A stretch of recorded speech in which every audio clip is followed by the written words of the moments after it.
Today we're going to introduce to you the Miller Function and Participation Scales, or the MFUN. Right in front of you is the workbook. The age range for this assessment is 4 years to 7 years and 11 months, or pre-K to second grade. So some pros for this assessment is that it's easier for more students compared to the Bot 2. It demonstrates more functional skill use of classroom materials, such as using tape, folding paper, using scissors, and opening a snack. The booklet has big pictures, such as drawing a kid, and a handwriting component. It still has some manipulatives like Play-Doh, pennies, and origami. The booklet has an observational checklist, and the best part is you end with a snack for both the student and therapist. Some cons are that there's a smaller age range for administering. You can't track progress throughout all elementary grades unless you don't need a standardized score and only the focus is on progress. And also, you will need to replenish the snack and water after each test. Here's the booklet and then the test protocol. Here are the materials that you will need: a red felt pen, a timer, a cloth or rag, pennies in a bank, a marker, tape, lace or string, scissors, Play-Doh, paper cups, an empty water bottle, extra origami sheets, workbook, record forms, administration and interpretation printout, goldfish snacks, and paper napkins. So when we open up the workbook, the first page is a practice maze for the student just to get familiar with the task. And then the next mazes get more complex, and that's when you can start scoring when they start completing them. So there's actually 3 mazes on the same scoring sheet page. And that's the puppy one. This is the girl's soccer ball. Here's the boy looking for treasure. And when you turn the page of the record form, you find the race car spiral. And these are all the visual motor tasks. Next page are the hidden forks game. And then the hidden puppies game, find the puppies.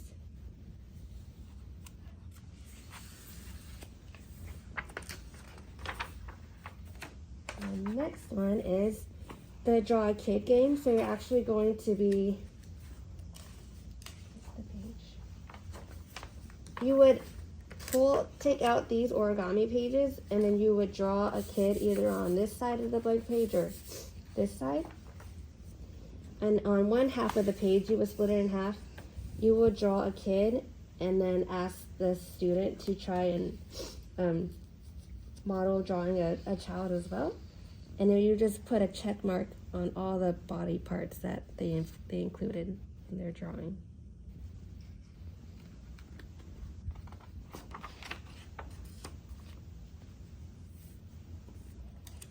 And then there's more scores, number of parts, overall impression.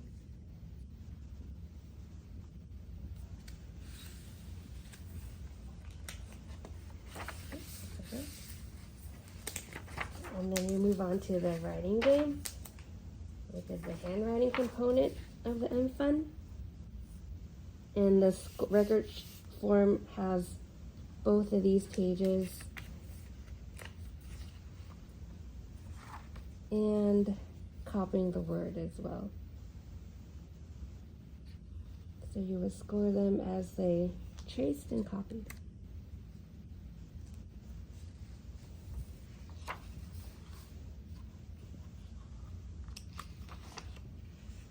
And it also has them copy a sentence.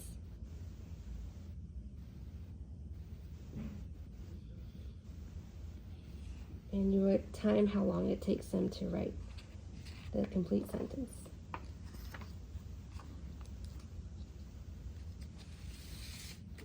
And the last piece of the visual motor is to trace this fish. You're tracing all the little scales inside. And you will score that here on the record form.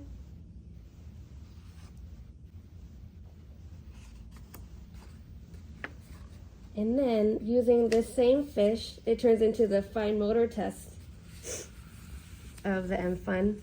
You would tear out the fish, or you tear out the page, and then they cut out the outside of the fish using the scissors you provide.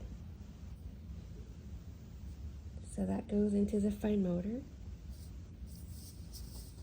So after the student finishes cutting out the fish, we're going to see if they can reel in the fish. So in the protocol, we're going to hand them a tape dispenser and then ask them to get out a piece of tape, put it on the end of a string that should be already attached to a marker. This is what they're going to reel their fish in with. And their job is to put the string, tape it onto the fish's mouth. And then that's a score in itself to see if they can do those steps together. And then you're going to reel in the fish. So assuming that this fish is already cut out, I think you first demonstrate how to do it. So you would reel it in yourself and then hand it to them to do it. And then you observe how they reel in their fish. If they do it loosely, if it's neatly around the pencil or the marker, how they're using their hands. And it's a score from 0 to 3 on this one.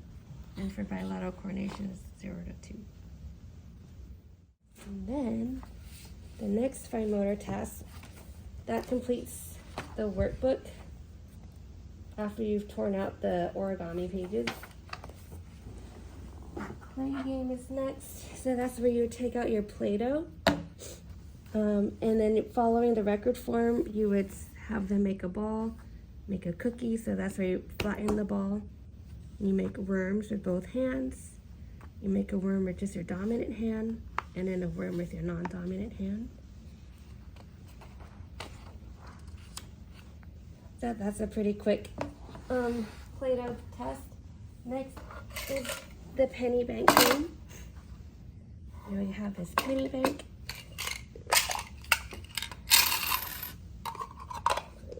With pennies, and the administration packet will actually tell you how to form the pennies around the student.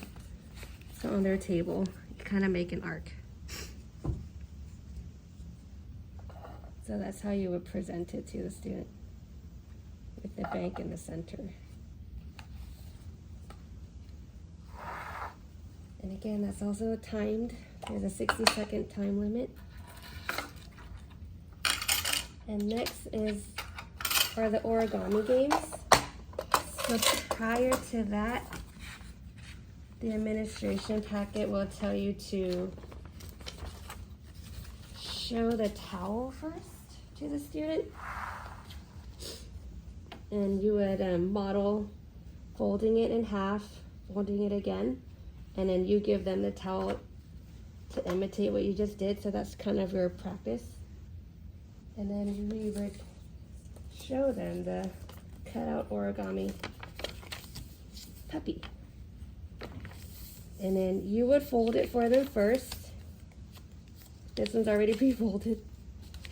So you show them how you would do it, and then you open up again, or you give them a fresh one that's already been cut out, and then you ask them to fold it as well.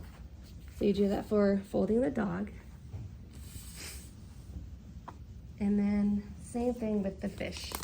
The fish is more complex. So it's good to practice the origami folding yourself first, just so that you know how to explain it.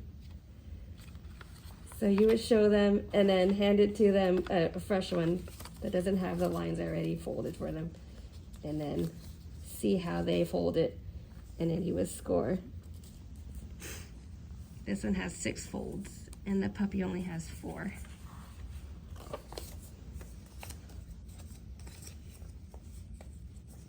So those are still part of the fine motor tests. And then we're at the end, the snap test, which is the most fun for everyone involved. You get napkins. Imagine that there is water in here. we'd have a cup full of a snack is usually like goldfish crackers. And then you would have the student and the therapist would each have their own napkin.